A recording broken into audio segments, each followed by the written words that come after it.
Assalamualaikum warahmatullahi wabarakatuh. Perkenalkan, nama saya Aditya dari kelas TIL 3B. Di sini saya akan menjelaskan materi tentang manajemen by objektif. Yang pertama adalah komponen yang diatur dalam manajemen, antara lain yaitu manusia, uang, metode, material, mesin, pasar, dan sebagainya. Komponen tersebut diatur agar berdaya guna, berhasil guna, terintegrasi, dan terkoordinasi dalam mencapai sebuah tujuan. Selanjutnya yaitu pengaturan komponen-komponen. Yang pertama yaitu perencanaan atau planning. Yang kedua pengorganisasian atau organizing. Yang ketiga pengarahan atau actuating. Yang keempat adalah pengendalian atau controlling. Selanjutnya yaitu prinsip manajemen by objektif. Agar perusahaan dapat berjalan baik, harus menetapkan sasaran yang jelas secara terpadu agar tujuan dapat tercapai secara efektif. Manajemen sesuai objektif pertama kali dipopulerkan oleh Peter Drucker pada tahun 1954 dalam bukunya yang berjudul The Practice of Management. Dengan tujuan agar perusahaan dapat berjalan baik, harus menetapkan sasaran yang jelas secara terpadu agar tujuan dapat tercapai secara efektif. Ada kesepakatan antara karyawan dan pemimpin agar mereka melaksanakan dan memiliki komitmen yang sama, yaitu 1. Tujuan yang ingin dicapai oleh setiap bagian atau bawahan.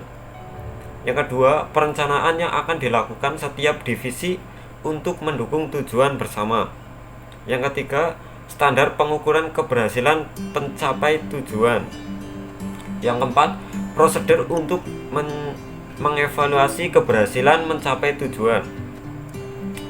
Pemimpin seringkali lebih berfungsi dalam penetapan kebijakan, adapun yang bersifat teknis biasanya dilakukan bawahan. Partisipasi aktif semua pihak dalam organisasi adalah kunci penting keberhasilan pendekatan MBO.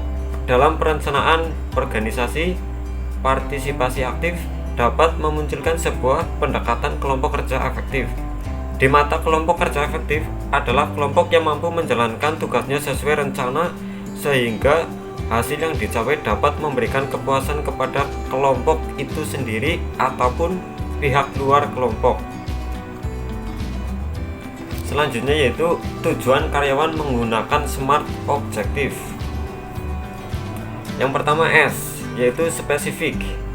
Bertujuan menunjukkan kepada karyawan mengenai apa yang harus dilakukan, disertai definisi operasional, prosedur pencapaian, dan hasil yang diharapkan organisasi.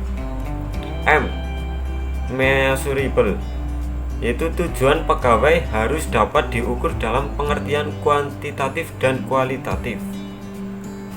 A atau attainable, tujuan harus dapat dicapai oleh pegawai, tetapi untuk mencapainya harus menimbulkan tantangan bagi pegawai. R atau reasonable, yaitu tujuan harus dapat dicapai dengan sumber daya tersedia.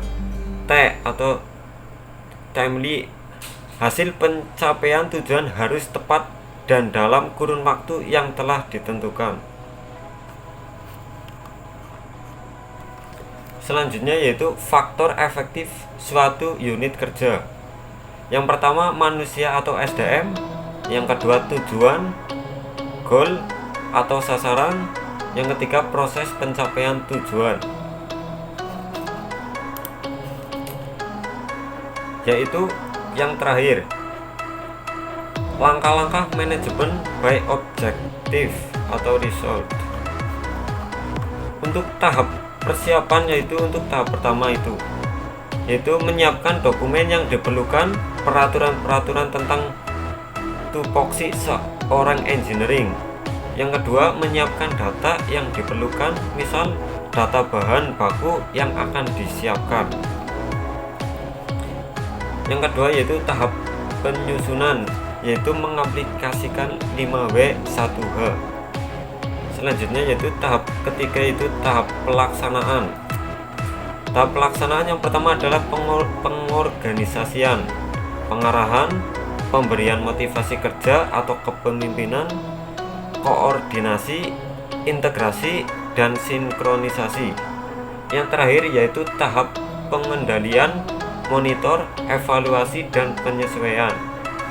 Tahap ini yang pertama yaitu pengendalian pelaksanaan rencana.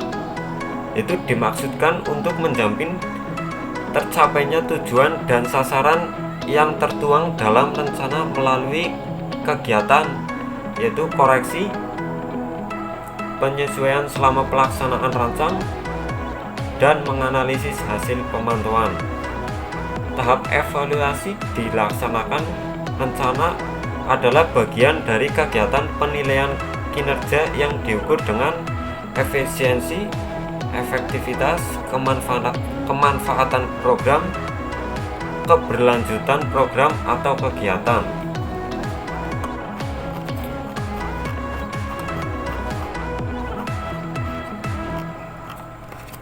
Ya, mungkin itu saja penjelasan dari saya, yaitu tentang materi manajemen by objektif. Bila ada kesalahan atau tutur kata yang salah, saya mohon maaf. Terima kasih. Wassalamualaikum warahmatullahi wabarakatuh.